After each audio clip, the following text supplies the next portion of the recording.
Hey everybody, this is Alan Fine, and I'm here with Frank Marini, the president and CEO of Rail Bookers Group and author of Staying on Track.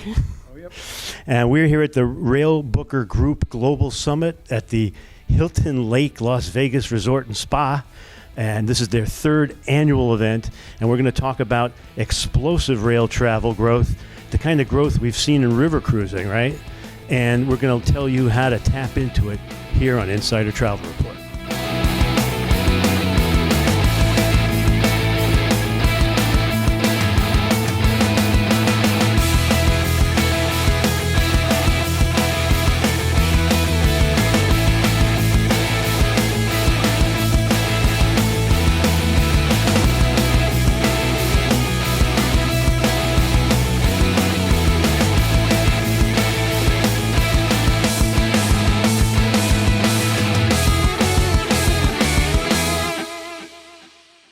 Travel advisors think about trains that's complex and confusing, but you made it simple so they can think about rail first rather than rail last. Mm-hmm.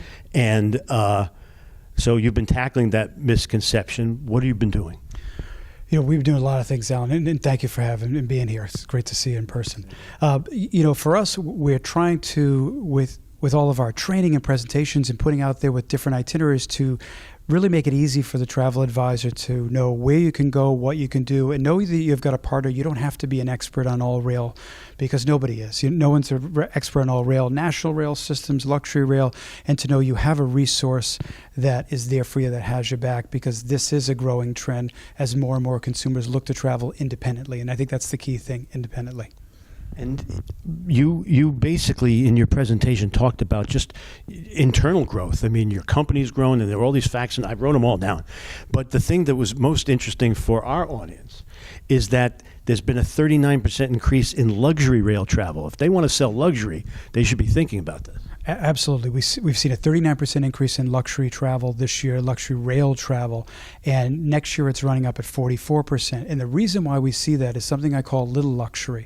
It's not just someone going on a luxury train for 2 weeks. They may only go on a night or two or three, even though they may be on a 10-day itinerary. We're seeing more and more people that say, hey, I want to try that. I want to taste that. It's a special occasion. It's our 30th or 40th anniversary.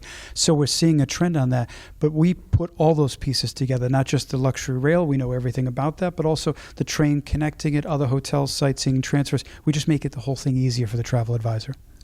And then another thing that the travel advisor should understand is that you, right now, currently, 60% of your sales are through travel advisors, and you're trying to increase that.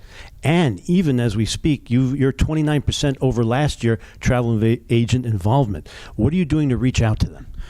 So we have a very large BDE team, business development team, that's meeting with our travel advisors on the road, conferences, and doing webinars on a regular basis, but also educating them on a regular basis on what's trending. I think that's the biggest thing. You know, there isn't like a great organization like CLIA on the rail side, so that's kind of us too.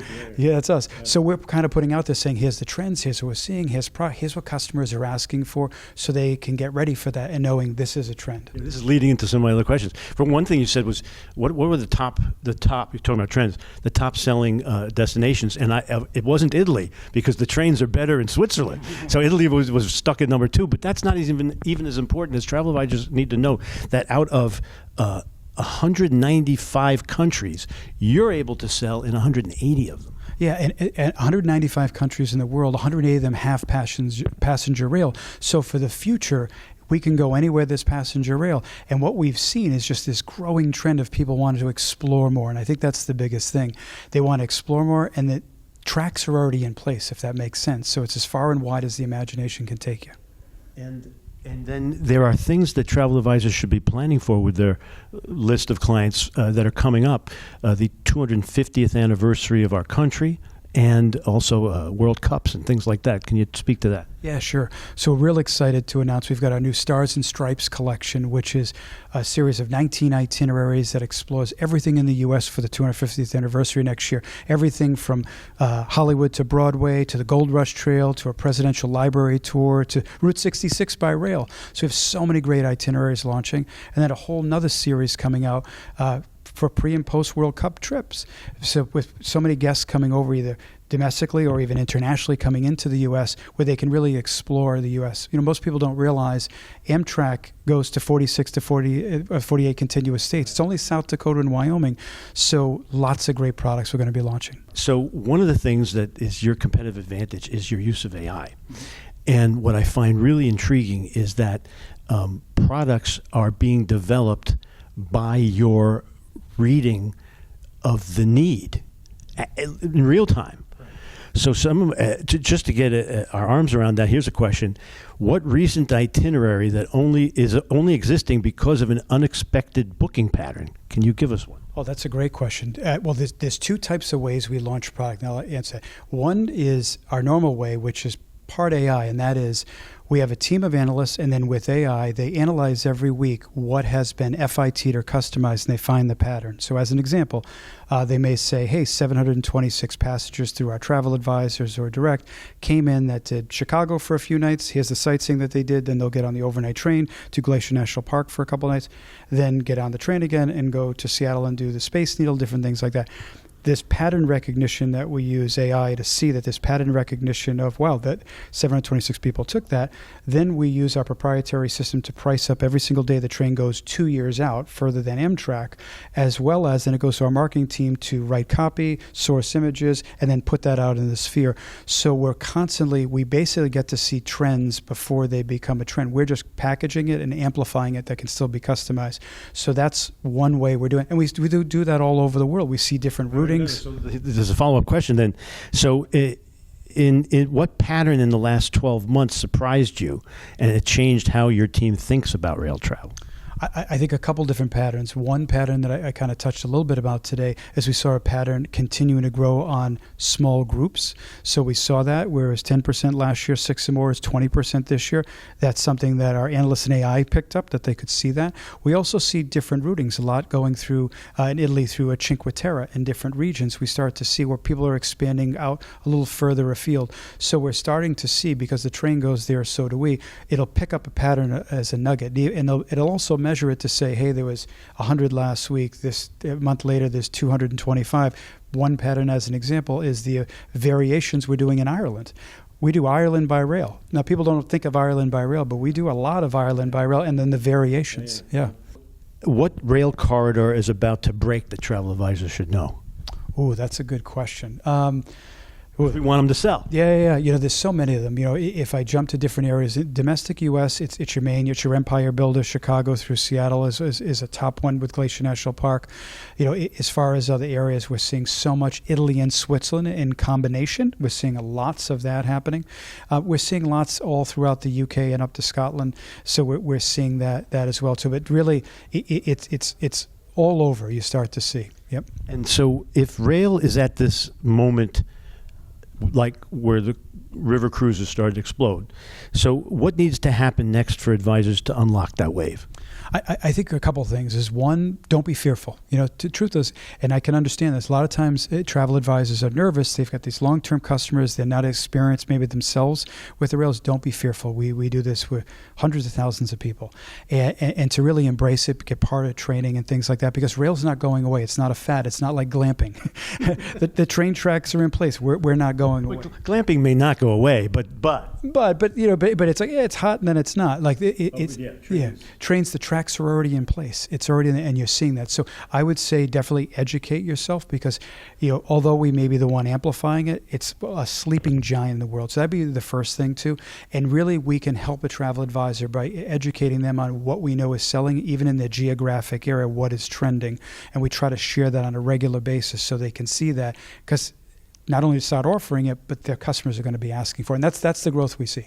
And everybody's afraid of AI, and the human touch is important. Is your AI mostly inward-facing? How much AI is outward-facing? Great question. Our AI is all inward-facing. I made a commitment 2 years ago when I wanted to get ahead of this, and I went to MIT. I took a course on it. I heard. Yep. The rumor was out. Yep. I did it. I've been back twice since, and that is we wanted to put the customer first. So how can we make it easy for the customer? But I wasn't interested in having a chat bot for customers. I wanted to have it internally. So what we did, and we're announcing it this week, over the past 2 years, we basically did everything from interviews with we have a number of rail experts over a 2-year period. We record every call. AI listens to it and captures every single question being asked, and we put it in and answer it. So now our team is equipped with every question every time to be able to answer it, to be able to better guide our travel advisors and customers. So it's an inward-facing tool that we put together. You're innovating this space, and you're the front. And so what do you 5 years, 10 years, obviously more tracks are going to be built. There'll be more trains to choose from, more variety. I mean, if you truly go with the cruise analogy, there's a product for everybody, from upscale, luxury, all kinds. What's the future? I think, truthfully, Alan, I think the future is limitless for us. So space travel by train. Well, yeah. But anyway, yeah. That's probably a stretch for now. But no, it's limitless for us. And I'll give you one. Where we're going, we don't need tracks. right, exactly. No, but I think it's limitless for us. And I'll give you one example. Last year, we saw our average age drop from 59 to 57. What we found out is we were getting honeymooners. Now, we've never marketed to honeymooners. We don't train our travel agents about honeymooners. But what we started to see is 25 to 45-year-olds saying, hey, it's busy enough to plan a wedding, so we're going to go with our travel advisor. Instead of just doing a flip and flop destination or a cruise, we want to go to Italy for 10 days, and we want to customize our trip, and they'll do it for us. So that's an area where it came to us organically that dropped our average age. So really, like you said, rail travel appeals to everyone, whether it's luxury, little luxury, national, all the way down. It's kind of like air travel. Does air travel target a segment, or is it everyone? So I think it'll continue to expand, because it really is also about mobility and ease of use in getting places. I think the future is limitless for us. So now, most important, how can travel advisors get involved? So the best thing to do is reach out to us. We can provide you training, support with our business development team, join a webinar, anything you need for help. We're here to help you to ease your knowledge on rail travel. And even one thing I should mention, we do all the time for travel agents, we probably should market it more, is we do 3-way calling. If you have a customer that has questions on rail and you're not sure, you can put us on the phone. We'll 3-way call your customer, answer that rail question, and then hop off the phone, because they may be doing a pre and post cruise. You don't have to feel alone to be that expert, as the consumer may be asking you questions he or she researched. Thank you for talking. Thank you very much. Great seeing you. This is Alan Fine for Insider Travel Report.